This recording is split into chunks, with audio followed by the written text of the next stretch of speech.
Hi, it's Wayne O'Keefe, and look, I've got a couple of hours this morning, pretty early this morning, because I had an appointment that was cancelled, so I've got a chance to go fishing.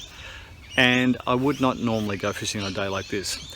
We've got some fairly heavy winds with heavy gusts. This is protected here where I am. I'm fishing the Yarra River in Heidelberg. So because, you know, rivers are low, usually a catchment point for water, usually, and with the trees around them, you get a bit of a little bit of cover from the heavy breezes and that, but I've had some pretty heavy gusts come through at times.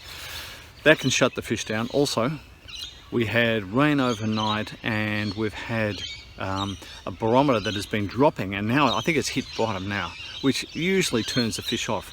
So I'm really not here fishing today. I've been just trying a few different rigs. I've got a couple of hours, and if nothing else, I can just enjoy a coffee and the beautiful surroundings here and the bird life, and maybe that will be it.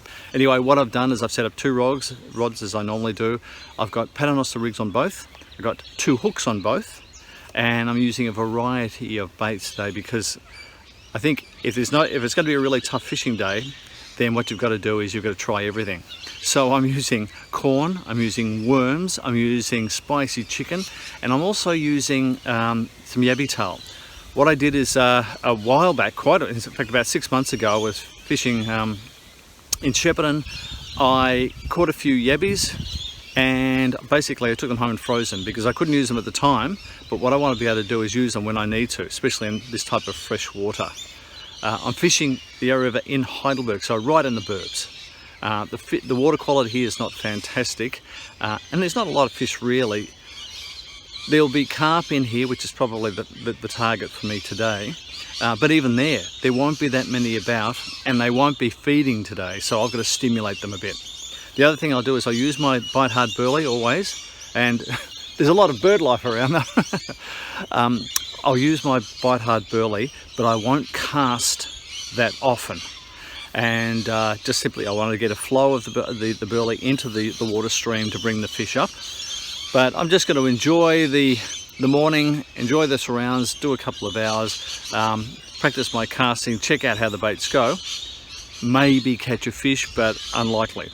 If I do, it'll be interesting to see what I catch it on. Now I'm doing two things that I don't normally do. Okay, there could be a few things about. Whoop.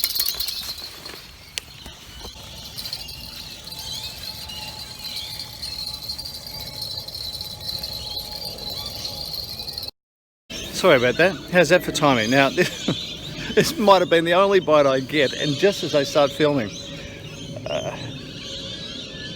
Now, that's really interesting. Two Paternoster, two snoots, two droppers off that rig. One was a worm, and the other one was just a single piece of corn. So that might have been a small carp, perhaps. To tell you the truth, I don't expect to get any bites here today at all. But since I did, and hopefully I might get another, I'll try something else. But what I was going to say is that I don't normally do this. I don't normally put bells on my rods because I want to check what they're doing. I want to see what's happening all the time. But today I won't be casting out as much. If the fish are not feeding much, then you don't want to get too much burley into the air. All you want to do is say probably every 15 minutes or something like that I'll cast out. Whereas when I normally go fishing and on a reasonable day, I will be casting out every couple of minutes, about 5 or 6 times, to get burley into the area. That was me, not the fish. And that way I've got that moving downstream and bringing fish up. On a day when they're not feeding, you don't want to push too much food into the area. They're not interested. You just want to have enough to stimulate them. It's sort of like, no matter how full you are, and even if you don't feel like eating, if somebody offers you a small chocolate, a piece of bacon or something, you can always fit that in, you know. It just smells enticing enough just to fit that in. That's what I try to do on hard days like this. Now, I don't know if you can see it or not, but there are a lot of bubbles in this water. And what that usually means, as I understand it, is that there is a lot of vegetable matter. You know, that this is basically the leaves and that falling off the trees, branches too, getting covered by mud, decomposing, and as it decomposes then it creates gases which come to the top, which means there's a lot of leaves and things like that in this water. One of the things I've found today is that, and I've found this a few times now, is fishing with a running sinker or running burley cage with your hook at the end means that often it can land in amongst fairly heavy leaves and foliage in the water, which means the fish can't find it. Okay, so what that has meant for me is that the Paternoster rigs are actually keeping the hooks off the bottom and more available to the fish. In other words, they're basically they're not covered by anything. The fish can see them easily, smell them easily, and pick them up.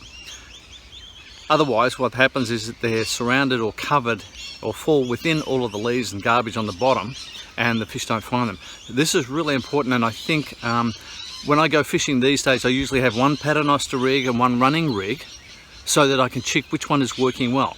Because on their days, the Paternoster will beat the other, or the running line will beat the Paternoster, just depending on how the fish want it. But the fish got to be able to find the bait first. That's really important.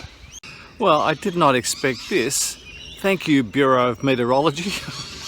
I mean, it's supposed to be heavy winds, overcast, possible showers, possible thunderstorm. Now we've got sun. Okay, and this is about half an hour after I started, where I thought that we're going to have, an enormous storm come through.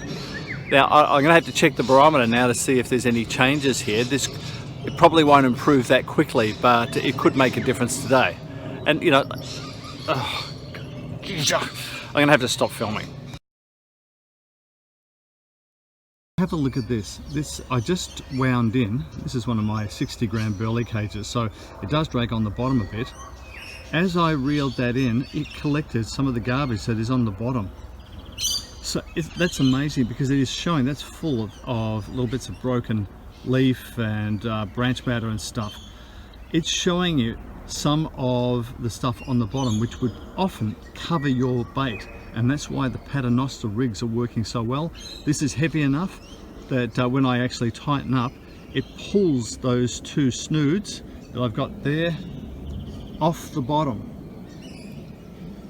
and those then are available for the fish to find. Really important to find out what the bottom's like where you are fishing. The best time to use a Paternoster rig is usually when you want to keep the bait off the bottom.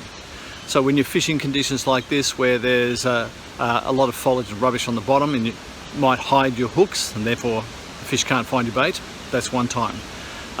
If you're fishing from a pier and there's plenty of crabs and stuff on the bottom, there's rocks, weed, whatever, and you want to keep your bait above that to stop them getting to it, often very, very successful. In a boat, often and usually it is fishing your weight on the bottom to keep things above those rocks and weed. If you're in the surf, often there can be crabs out there, so you want to keep your bait away from the crabs that are on the bottom. You want to keep it elevated. Also, if you're using poppers and you've got a couple of droppers on there, one of which might have a popper or like a lure on it that's splashing about in the surf activity, you need your weight on the bottom to actually have those things elevated above, so they act and react to the water movement. They're the times when I think that Paternosters outfish a standard running line setup. If you've enjoyed this video, give us a thumbs up and subscribe. And for more information on baits, burley, rigs, and a lot of fishing information, go to my website, howtofish.com.au.